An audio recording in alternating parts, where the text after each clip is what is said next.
반갑습니다. 허명 목사입니다. 신약 성경 마가복음에는 예수님과 제자들이 함께 배를 타고 가다가 큰 광풍을 만난 사건이 있습니다. 예수님은 갈릴리 바닷가에서 전도 활동을 많이 하셨습니다. 그날도 바닷가에 메어든 배에서 비유로 많은 사람들을 가르치셨습니다. 날이 저물어가는 시간에 그곳을 떠나시는 예수님은 제자들에게 우리가 저편으로 건너가자고 하셔서 함께 배를 타고 건너가게 되었습니다. 피곤하신 예수님은 배 뒤편에서 잠이 드셨고 어두워진 바다에 갑자기 큰 광풍이 일어나 배에 물이 가득하게 들어왔습니다.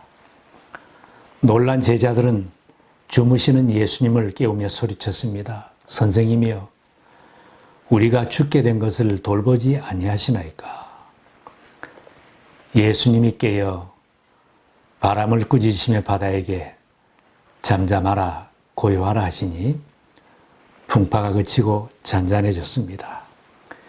예수님은 소란을 피웠던 제자들에게 믿음이 없다고 책망하셨습니다. 어찌하여 이렇게 무서워하느냐? 너희가 어찌 믿음이 없느냐? 이런 기적을 체험한 제자들이 놀라고 두려워서 한 말입니다. 그가 누구이기에 바람과 바다도 순종하는가? 우리 인생 항로에도 갑자기 광풍이 일고 물결이 부딪혀서 내가 죽을 지경이 되었다고 할 정도로 무섭고 위험한 상황을 만날 때도 있습니다. 갑자기 얻게 된 질병의 풍파가 닥쳐오기도 합니다. 조용하고 평안하던 가정에 갑자기 예기치 못한 가슴 아픈 일이 밀려오기도 합니다. 자녀들에게 닥친 예기치 못한 풍파로 슬픔에 쌓여 눈물이 마르지 않을 때도 있습니다. 감사하고 찬송하며 주님을 섬겼는데 갑자기 의심의 폭풍이 몰아치기도 합니다. 사회와 내 주변에 감당하지 못할 재난과 풍파가 닥쳐와 죽을 것만 같은 위기를 만나기도 합니다. 아무리 어려운 위기를 만난다 해도 나의 인생길에 주님을 모시고 있다면 염려를 놓아도 됩니다. 수시로 만나는 풍파가 있어도 예수님과 함께하면 그런 풍파 중에도 평안을 얻을 수 있습니다. 예수님은 우리들에게도 저 건너편까지 함께 가자고 하십니다. 제자들에게 함께 가자고 하신 주님은 모든 사람들에게 천국까지 함께 가자고 초청하십니다. 예수님이 초청하셨습니다.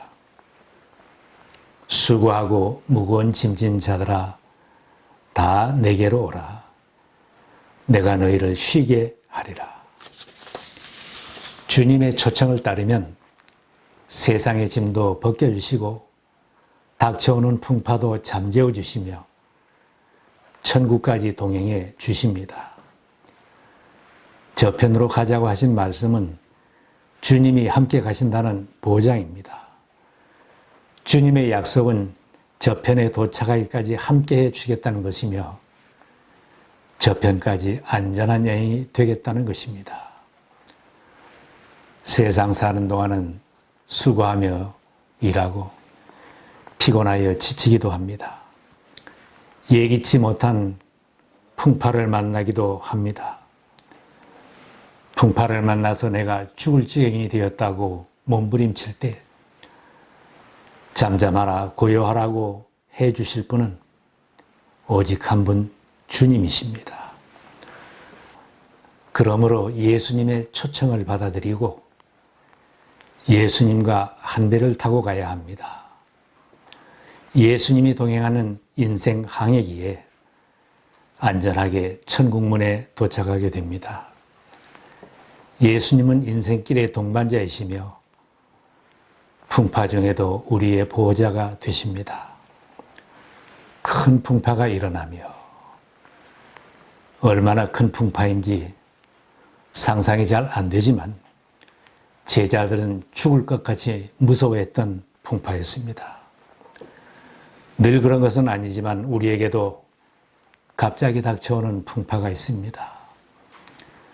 금년처럼 전염병의 광풍이 있고 자연재해가 있고 사회적인 풍파가 있고 내 기업에 닥쳐오는 풍파가 있고 가정에도 풍파가 있습니다. 이 모든 것이 견디기 어려운 재난일 수 있습니다. 예수님을 한 대에 모시고 가는 제자들에게도 큰 광풍이 닥쳐왔습니다. 말씀에 순종하여 떠난 길인데도 폭풍을 만났습니다. 우리가 하나님의 자녀일지라도 세상에서는 광풍을 만날 수 있습니다. 예수님은 제자들에게 쉽게 편안하게 항해할 것을 약속하지는 않았습니다. 저편으로 건너가자고 목적지만 알려주시고 제자들과 함께 계셨습니다. 주님을 모시고 믿음으로 살고 사명에 사는 길이라도 수월하고 평탄한 길만은 아닙니다. 그래서 예수님도 경계의 말씀을 주셨습니다. 누구든지 나를 따라오려거든 자기를 부인하고 자기의 십자가를 지고 나를 따를 것이니라. 그 길이 비록 십자가의 길, 고난의 길일지라도 전능하신 주님이 우리와 동행해 주시겠다는 약속의 말씀이 있기에 우리는 담대할 수 있습니다. 볼지어다 내가 세상 끝날까지 너희와 항상 함께 있으리라. 주님의 약속입니다. 주님이 약속하신 말씀처럼 광풍이 일던 그날도 예수님은 제자들과 함께 계셨습니다. 성경에는 신앙의 선배들이 광풍 같은 어려움을 만난 기록이 많이 있습니다. 요셉도 죽을 것만 같은 광풍을 만났습니다. 믿음으로 살아서 모든 것이 형통하고 잘 돼야 할 터인데 요셉에게도 광풍 같은 어려움이 닥쳐왔습니다. 이복 형들에 의해서 옷이 벗겨진 채 이집트의 노예로 팔려갔습니다. 노예로 살면서 성실하게 섬겼는데도 누명을 쓰고 수감 생활을 하게 됩니다. 죽을 것만 같은 풍파를 만났지만 하나님을 의지했더니 그 풍파로 인하여 노예로 팔려갔던 요셉은 30세에 이집트의 총리가 되었습니다. 다윗이나 다니엘, 욥 같은 인물도 순전하고 정직하게 하나님을 섬기는 신앙으로 살았는데도 수없이 광풍을 만나고 죽을 고비를 넘겼습니다. 그러나 이들은 풍파 속에서도 하나님을 믿으니 담대할 수 있었습니다. 누구를 의지해야 하는지를 알았기에 어려울 때도 하나님을 의지하며 더 가까이 나갔습니다. 그들은 거센 풍파 속에서도 침몰하지 않았고 마침내 믿음으로 목적지까지 도달하는 승리자가 되었습니다. 무서운 광풍도 말씀으로 잠재우신 능력의 주님을 내가 모시고 산다면 언제 어디서나 평안을 누리며 살 수 있습니다. 제자들이 우리가 죽을 것만 같다고 했던 그 광풍도 예수님이 깨어서 바람을 꾸짖으시며 바다에게 잠잠하라 고요하라 말씀하시니 파도가 잠잠해지고 평탄하게 항해를 하였습니다. 제자들은 가슴이 뛰었을 것입니다. 가까이에서 예수님의 설교를 듣고 많은 기적을 이미 체험했던 제자들인데도 아직은 예수님이 하나님의 아들이신 것을 모르는 모습이에요. 그래서 하는 말입니다. 그가 누구이기에 바람과 바다도 순종하는가. 전능하신 예수님을 잘 모르면 내가 가까이 모시고 산다, 동행한다고 하면서도 어려운 일을 만나면 놀라고 두려워하게 됩니다. 그러나 전능하신 주님을 내가 확실히 알고 믿으며 예수님을 내 인생길에 모시고 산다면 세상의 어떤 풍파도 두렵지 않습니다. 오히려 수많은 기적을 체험하게 되고 간증이 생깁니다. 다윗은 사울 왕에게 충성을 다했지만 사울 왕은 끊임없이 다윗을 죽이려고 해서 눈물겨운 망명 생활을 했습니다. 동굴에 숨어 살기도 하고 이슬을 맞으며 광야길을 도망가야 하는 모진 풍파를 만나기도 했습니다. 죽을 것만 같은 고난 속에서도 하나님을 의지하고 하나님 앞으로 더 가까이 갔더니 모든 풍파를 이기고 승리의 찬송가를 부르게 하셨습니다. 시편 18편은 하나님이 다윗을 모든 원수의 손에서 건져주신 날에 다윗이 부른 찬송가입니다.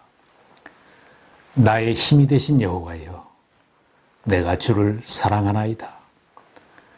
내가 환난에서 여호와께 아뢰며 나의 하나님께 부르짖었더니 저가 그 전에서 내 소리를 들으시며 그 앞에서 나의 부르짖음이 그 귀에 들렸도다. 저가 위에서 보내사 나를 취하시며 많은 물에서 나를 건져내셨도다. 지금 나에게 닥쳐온 풍파가 있다면 내가 예수님과 동행하는지를 먼저 확인해야 합니다. 재물이 좋다고 해서 보물이나 재물만 싣고 갈 수 있나요? 자녀가 좋다고 내 인생의 배에 자녀만 싣고 간다고 행복이 보장되는 것은 아닙니다. 사랑이 좋다고 해서 자기 인생의 배에 사랑만 싣고 갈 수는 없습니다. 명예와 권력이 좋다고 해도 그것만 가지고는 인생 항해가 안전할 수는 없습니다. 예수님이 빠지면 심한 폭풍을 만났을 때 그 모든 것들이 다 소용이 없게 됩니다. 모든 것을 자기 손으로 던져버리는 날이 올 수도 있습니다.